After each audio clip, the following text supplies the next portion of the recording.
শিক্ষার্থীরা, আমি তোমাদের এখন 8.3 উচ্চতর গ্রুপের 8.3 যেটা 2026 সালের পরীক্ষার্থীদের আংশিক যে সিলেবাস দেওয়া 8.2 আর 3, ওই 8.3-এর অঙ্কটা আমি এখন দেখাবো। 3-এর অঙ্কটা সবসময় পরীক্ষায় আসে, কারণ এটা ত্রিকোণমিতিকতা।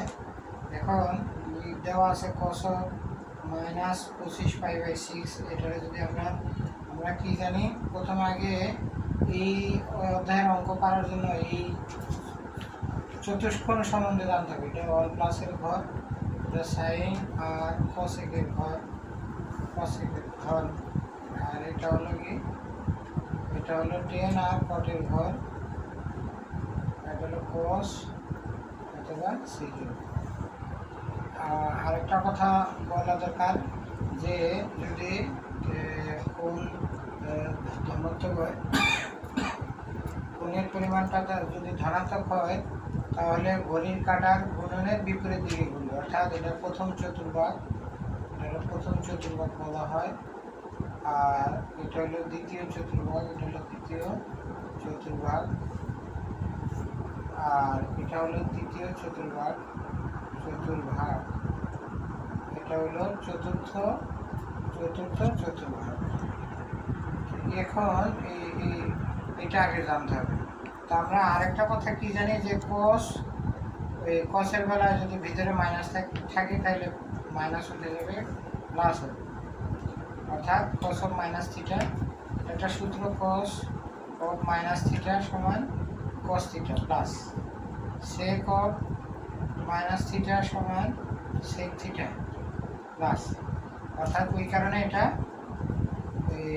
প্লাস হয়েছে। এখন আমি তোমাদের যে জিনিসটা বলা দরকার, যে এখন আমরা পাই সমান 180 ডিগ্রি জানি। এখন আমরা ক্যালকুলেশন করে 25 গুণ 180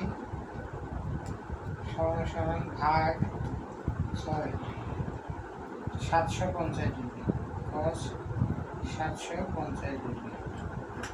এখন যত ডিগ্রি হোক আমরা কি করতে হবে, 90 দিয়ে ভাগ করতে হবে, ভাগ 90 দিয়ে ভাগ করতে হবে, অর্থাৎ 8.something। অর্থাৎ এই 8.something বলতে 90 গুণ 8, 90 গুণ 8 কত হয়, 8 9 72, 720 ডিগ্রি প্লাস 30 ডিগ্রি, এরকম একটা। এখন এটা আমরা আরও কি জানি যে 90 ডিগ্রি বিজোড় হলে নিম্নরূপ পরিবর্তন হবে। কিভাবে হবে, যেমন সাইন থাকলে হবে কস, টেন থাকলে কট হবে, আর সেক থাকলে কসেক, বিজোড় হলো। কিন্তু এটা যেহেতু 90 গুণ 8, অর্থাৎ এটা হলো জোড় সংখ্যা, এই জন্য কসই থাকবে। এখন এটা কোন চতুর্ভাগে পরে এটা গণতে হবে, এটা হলো 1 2 3 4 5 6 7 8, প্লাস সামথিং বলতে অল প্লাসের ঘরে গেছে, এই জন্য আমরা এটাই দিয়ে দেবো। cos 30 ডিগ্রি সমান কত, cos 30 ডিগ্রি সমান √3/2, অর্থাৎ এরকম যদি অঙ্ক থাকে তাহলে আমাদের আগে এটার আগে মাইনাস না প্লাস আছে এটা দেখতে হবে, মাইনাস থাকলে উঠে যাবে, cos আর সেকের বেলায় মাইনাস থাকলে উঠে যাবে, মাইনাস সামনে যাবে, অর্থাৎ এই অঙ্কটা শেষ। এখন আমি তোমাদের আরেকটা এই টাইপের অঙ্ক দেখাই, যেমন 10 of -23π/6, অর্থাৎ এই যে এখানে মাইনাস আছে, মাইনাসটা সামনে এখন হবে 23π/6, ঠিক আছে। ওই ক্যালকুলেশনে আমরা ক্যালকুলেটারে টিপা দেবো। ক্যালকুলেটারে যদি ক্যালকুলেটার ব্যবহার করি, এখানে এটা কত দাঁড়ায়, 23 গুণ 180 সমান ভাগ 6, অর্থাৎ 690 ডিগ্রি দাঁড়ায়। তা আগের মতো আমরা কি করব, ভাগ 90 দেবো, 690-কে 90 দিয়ে যদি ভাগ করি তাহলে কত হবে, 7.something, অর্থাৎ 10 90 গুণ 7, 7 নং কত, 63, 63 সাথে 630-এর সাথে 60 ডিগ্রি যোগ করলে 690 ডিগ্রি হবে, অর্থাৎ এটা হবে।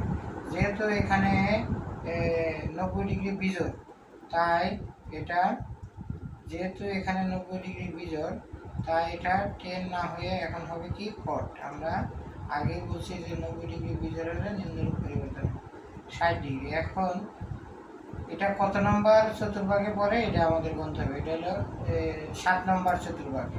1 2 3 4 5 6 7 প্লাস সামথিং তাহলে এটা কত নম্বর চতুর্ভাগে পড়ে? চতুর্থ চতুর্ভাগে পড়ে। চতুর্থ চতুর্ভাগ হলো এটা কস আর সেকের ঘর, অর্থাৎ অন্য ঘরে গেছে, এই জন্য মাইনাসে মাইনাসে প্লাস হয়ে যাবে, আরেকটা মাইনাস এখানে হবে। তাহলে এটা প্লাস কট, এটা 60 ডিগ্রি। কট 60 ডিগ্রি সমান কত? কট 60 ডিগ্রি সমান 1/√3। এই মান শেষ। এইভাবেই অঙ্কগুলো করতে হবে, এটাই আসল নিয়ম।